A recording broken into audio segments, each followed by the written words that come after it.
ఓం మహాగణాధిపతయే నమః. ఓం గురుభ్యో నమః. ఓం శ్రీమాత్రే నమః.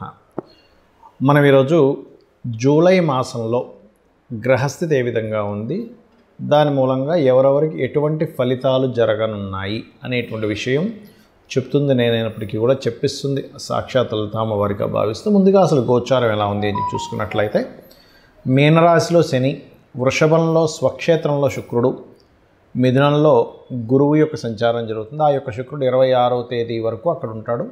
27వ తేదీ నుంచి గురువుతో శుక్రుడు కలుస్తాడు. అదేవిధంగా మనకి కర్కాటకంలో బుధుడు ఉన్నాడు. మరియు అదేవిధంగా సింహరాశిలో కుజుడు కేతువు యొక్క సంచారం జరుగుతుంది. కుంభంలో రాహు. ఇక చంద్రుడు ప్రతి 2.5 రోజులకు ఒక్కో రాశి మారుతూ ఉంటాడు. అయితే ఈ యొక్క విషయాల వల్ల, అంటే ఈ గ్రహస్థితి వలన ఎటువంటి స్థితిగతులు ఉంటాయి, అలాగే ఏ పరిహార మార్గం చేసుకోవడం ద్వారా దాని నుంచి బయటపడతాం అనేటువంటి విషయాలు మనం ఒక్కొక్క లగ్నరీత్యా తెలుసుకుందాము. లగ్నం తెలియని వారు రాశి నుంచి చూసుకోండి. తులాలగ్నము, తులారాశి. తులవారికి కనుక చూసుకున్నట్లయితే కాస్త షార్ట్ జర్నీస్ ఎక్కువగా ఉన్నాయి. అంటే ఉన్న ప్రదేశం నుంచి మార్పు అనేటువంటిది చాలా స్పష్టంగా గోచరిస్తుంది.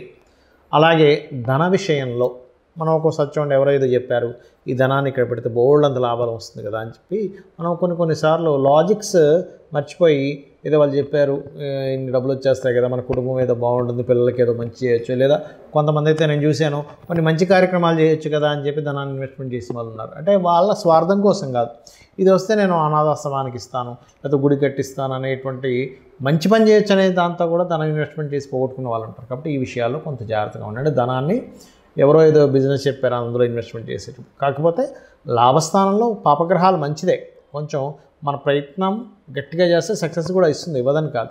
కాకపోతే ఈ యొక్క విషయంలో కూడా కాస్త జాగ్రత్తగా ఉండండి. అలాగే కొన్ని కొత్త కోర్సెస్ చేసి వేరే వేరే ప్రాంతాలకు వెళ్ళి ఉద్యోగం కోసం చేసే ప్రయత్నం ఫలిస్తుంది. ఎందుకంటే సర్వసాధారణంగానే ఇప్పుడు లగ్నాధిపతి ఎప్పుడైతే అష్టమంలో ఉన్నాడో, ఉన్న ప్రదేశం నుంచి మార్పులు, ఇంటిలో ఉండకుండా వేరే ప్రాంతానికి వెళ్ళడం, ఇటువంటివి ఇస్తాడు. హోమ్ లోన్స్ లభిస్తాయి. కాకపోతే కాస్త ఇష్టపడిన వారిని వివాహం చేసుకోవాలనేటువంటి ప్రయత్నం మాత్రం, ఎందుకంటే సప్తమాధిపతి కుజుడు కేతువుతో ఉన్నాడుగా, కొన్ని ఘర్షణలు, తద్వారా కొంత స్ట్రెస్ ఇటువంటివి ఉన్నాయి. ఎందుకంటే సప్తమాధిపతి అయిన కుజుడు కేతువుతో కలిసి పంచమాధిపతిని చూస్తున్నాడు. అంటే ఇద్దరు శత్రుగ్రహాలు అయినందుకు ఏమవుతుంది, ఇక్కడ ఇష్టపడిన వివాహం చేసుకుందాం అనుకునేది మీకు స్ట్రెస్ని ఇస్తుంది. కాబట్టి ఈ యొక్క విషయాల్లో కొంత జాగ్రత్తగా ఉండాలి. అలాగే మరొక విషయం ఏంటంటే, ఇక్కడ గమనించుకున్నట్లయితే, ఇక్కడ ఈ భాగ్యంలో గురువు ఉన్నందుకు కొంతవరకు భాగ్య గురు బలాన్ని ఇస్తాడు. కానీ ఈ లగ్నానికి ఎంతైనా పాపి కదండి అన్నప్పుడు 2 రకాలుగా ఇస్తాడు అక్కడ. అంటే కొంతమంది గురువులతో కలిసి రావడం, కొంతమంది గురువుల వాళ్ళు ఇబ్బంది పడడం జరుగుతుంది. మరి దానికి ఏమిటి, చక్కగా గోవుకి క్యారెట్స్, గ్రాసము మరియు అరటి కాయలు గనక చిన్నగా కట్ చేసి మీరు కనుక వాటికి తినిపించినట్లయితే ఎటువంటి గురు సంబంధించిన దోషాలు ఉన్నా, అయితే ఇది గోచారంలో ఇచ్చేటువంటి రిజల్ట్స్ ఈజ్ కంప్లీట్ పాజిటివ్గా ఇస్తాయి ఇప్పుడు కూడా. కానీ జన్మజాతకంలో కనుక తులాలగ్నానికి గురువు కనుక 9లో ఉన్నాడు అనుకోండి, తులాలగ్నానికి గురువుల వల్ల ఇబ్బంది వస్తుంది. అలాంటప్పుడు ఏమిటి, దాని అర్థం ఏమిటంటే, పూర్వజన్మల్లో ఈయన ఏదైనా గురువుకి ఇబ్బంది పెట్టుంటాడు, లేదా వాళ్ళు ఇప్పుడు కొత్త కర్మలు తెచ్చుకుంటున్నారు. రెండూ ఉంటాయి, గుర్తుపెట్టుకోండి. వాళ్ళ కొత్త కర్మలు తెచ్చుకోవడం వల్ల మనం ఇబ్బంది పడకుండా ఉండాలన్నా, లేకపోతే మనం పూర్వజన్మ కర్మను అనుభవిస్తున్నా, ఒకటే గుర్తుపెట్టుకోండి. చక్కగా మీరు దక్షిణామూర్తి యొక్క స్తోత్ర పఠనం రోజు చక్కగా వినండి. అది కనుక మీరు విన్నారంటే గురు సంబంధించిన దోషం పోతుంది. అదేవిధంగా మరొక విషయం ఏంటంటే, పసుపుని గంధాన్ని మీకు దగ్గరలో ఆలయం ఉన్నట్లయితే ఆలయాల్లో దానంగా ఇస్తూ ఉండండి. అన్ని విధాలా మీకు బాగుంటుంది. మరియు దుర్గాదేవి యొక్క ఆరాధన చేయండి. దుర్గా అష్టోత్తరం చదవండి నిత్యం, అన్ని విధాలా బాగుంటుంది. నన్ను చాలామంది అడుగుతున్నటువంటి కొన్ని ప్రశ్నలకి ఇప్పుడు ఈ వీడియోలో నేను మీకు చెప్తాను. చాలామంది ఏంటంటే నన్ను అడుగుతున్నటువంటిది, అసలు ఒక జన్మజాతకం తీసుకున్నప్పుడు అందులో అస్సలు మహాదశ కానివ్వండి, యోగాలు కానివ్వండి సరిగ్గా లేక చాలా దారుణమైనటువంటి స్థితిలో ఉన్నప్పుడు కూడా మనం బయటపడవచ్చా అన్నది చాలామంది అడిగారు. నేను ఒకటే గుర్తుపెట్టుకోండి, మొట్టమొదటిగా మనం అర్థం చేసుకోవాల్సింది ఏంటంటే, గ్రహాలు మిమ్మల్ని దారుణమైన స్థితిలోకి తీసుకెళ్ళట్లే. మీ యొక్క పూర్వజన్మ కర్మే మిమ్మల్ని ఈ దారుణమైన స్థితిలోకి తీసుకొచ్చింది. అది బ్యాడ్ కర్మ అయితేనేమో ఒక రకంగా ఫైనాన్షియల్గా, హెల్త్ పరంగా, అపకీర్తి పరంగా అన్ని విధాలా ఇబ్బంది పడతాం. గుడ్ కర్మ ఉంటే అదే పరంగా మనిషి ఒక స్టేజ్కి వెళ్తాడు. అయితే మనం ఇక్కడ అర్థం చేసుకోవాల్సింది ఏంటంటే, కర్మ మనల్ని ఆ స్టేజ్కి తీసుకెళ్తుంది.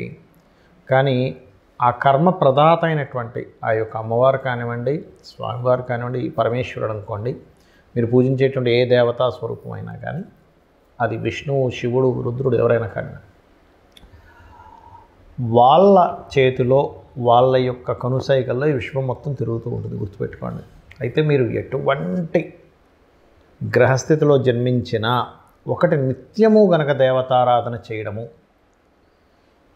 జస్ట్ మీకు ఏ మహాదశ ఏ అంతర్దశ నడుస్తుందో దానికి సంబంధించిన దానం కనుక ఇవ్వగలిగితే ఇంకేం పెట్టుకోకండి, నేను భగవంతుడిని పట్టుకున్నాను, నాకు ఖచ్చితంగా మంచి జరుగుతుంది అనేటువంటి భావనలో ఉంటే 100% సెట్ అవుతుంది.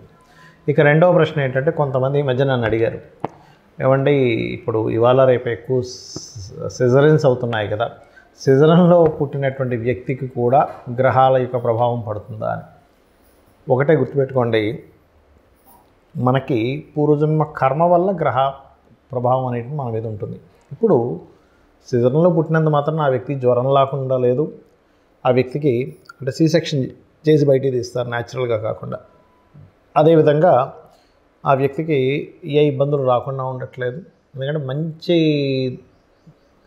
కర్మ లేదా మనం ఒక బ్యాడ్ కర్మ చేసామా మంచి కర్మలు చేసుకున్నామా అనేది పూర్వజన్మ దీన్ని బట్టి ఉంటుంది.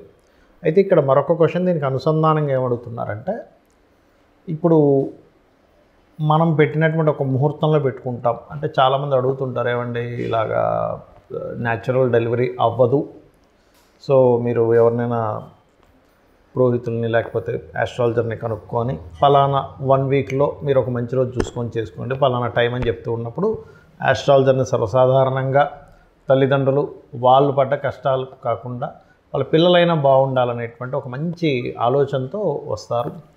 తద్వారా ఫలానా రోజు చేసుకోండి బాగుందని చెప్పడం జరుగుతుంది. అయితే ఇక్కడ ఏంటంటే క్వశ్చన్ ఏంటంటే, చాలామంది మరి అలాగ మనం ముహూర్తం పెట్టినప్పుడు ఆ వ్యక్తికి అన్ని కర్మలు పోతాయా ఒక మంచి ముహూర్తంలో పుట్టినప్పుడు అంటే, ఒకటే చెప్తానండి మీకు, మనం పెట్టడం కాదు అసలు అక్కడ ముహూర్తం.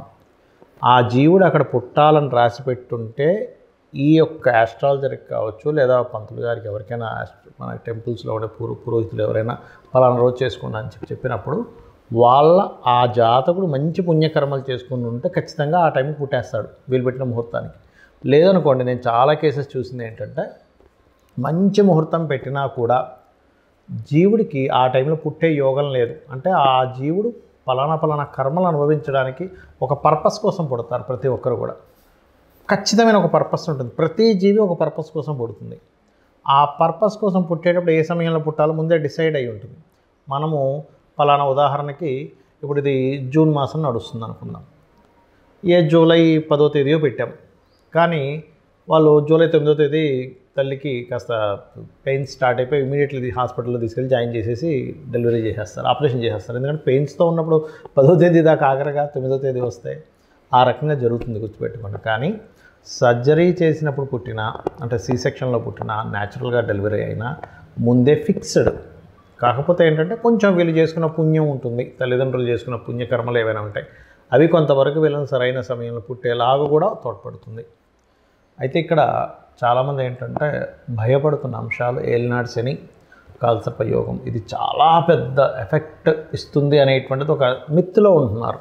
ఒకటి గుర్తుపెట్టుకోండి, నేను చాలా వీడియోలు చెప్పాను, మళ్ళీ చెప్తున్నా, 180 మంది ప్రెసిడెంట్ల జాతకాలు నెట్లో నేను సెర్చ్ చేసి చూశాను. అందులో 90% ఆఫ్ ఈ యొక్క ప్రెసిడెంట్లకి కాలసర్ప యోగం ఉంది.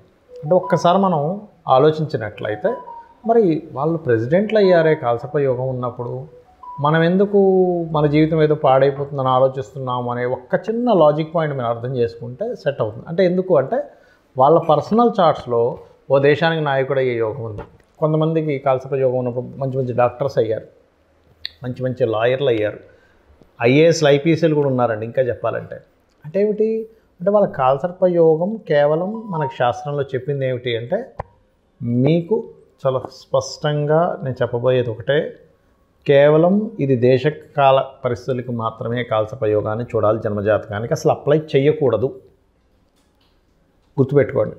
ఏమండి లేదండి నాకు దానివల్ల అవుతుంది, అదంతా మీ మిత్తం చెప్తాను నేను. ఖచ్చితంగా మీ యొక్క నెగటివ్ థింకింగ్ వల్ల అలా అనిపిస్తుంది, దీనివల్లే అవుతుందేమో అని. కానీ వేరే వేరే కారణాలు ఉంటాయి. సంపాదించలేకపోతున్నాము, సెకండ్ లార్డ్ ఎక్కడో ఇబ్బంది పడి ఉంటాడు, ఉద్యోగం రావట్లేదండి కాలసర్ప యోగం వల్ల. మీ 10th లార్డ్ చూడండి ఫస్ట్, మీ 10వ అధిపతి ఏమిటి, ఎలా ఉంటుందంటే అన్నిటికీ కూడా తలనొప్పి వచ్చిన కాళ్ళకి ఆయిల్ రాసుకున్నట్టుగా ఉంటుంది పరిస్థితి. కాబట్టి అలా కాదు. 10వ అధిపతి ఏమిటి, వివాహం అవ్వట్లేదు కాలసర్ప యోగం అనుకుంటారు కాదు. మీ 7వ అధిపతి ఎలా ఉన్నాడు, వివాహ జీవితంలో గొడవలు అయిపోతున్నాయి, విడాకులు అయిపోతున్నాయి. 12వ అధిపతి ఎలా ఉన్నాడో చూడండి. ఆరోగ్యం బాగాలేదు, 4, 5, 6 అధిపతులు ఎలా ఉన్నారో చూడాలి. ఇలా ఒక్కొక్క దానికి పర్టికులర్గా శాస్త్రంలో కొన్ని ఫార్ములాస్, కొన్ని భావాలు చెప్పబడింది. అలాగే ఏలినాడు శని విషయంలో కూడా మీరు గుర్తుపెట్టుకోండి, ఎప్పుడు కూడా శని అనగానే వెంటనే మనం నెగిటివ్గా వెళ్ళిపోయి నాకేం కలిసి రాదు, ఏం చేసినా కలిసి రాదు, అది కాదు. కర్మకారకుడు, కర్మప్రదాత, ఆయనకు ఒక పోర్ట్ఫోలియో ఇవ్వడం జరిగింది. మీ మంచి చెడు కూడా ఆయన ఇస్తాడు. కాబట్టి ఏమిటి, ఏలినాడు శనులు అర్ధాష్టమశనులు అష్టమశనులు నడిచేటప్పుడు ఎక్కువ నిద్రపోవడం చేయకూడదు, యాక్టివ్గా ఉండాలి, ఎక్సర్సైజ్ చేస్తుండాలి, ఎప్పుడు ఏదో పనిలో ఉంటుండాలి, శ్రమిస్తుండాలి. శ్రమకారకుడు కాబట్టి మనకి ఇబ్బంది కలగకుండా ఉంటుంది. దాంతోపాటు మీకు దగ్గరలో ఏదైనా ఆలయం ఉన్నట్లయితే ప్రత్యేకంగా స్కందుడి ఆలయము లేదా గణపతి ఆలయము లేదా అమ్మవారి ఆలయం, ముఖ్యంగా హనుమాన్ ఆలయం కనుక మీరు రెగ్యులర్గా వెళ్తున్నట్లయితే ఏలినాడు శని ప్రభావం కంప్లీట్గా పాజిటివ్గా పనిచేస్తుంది మీకు.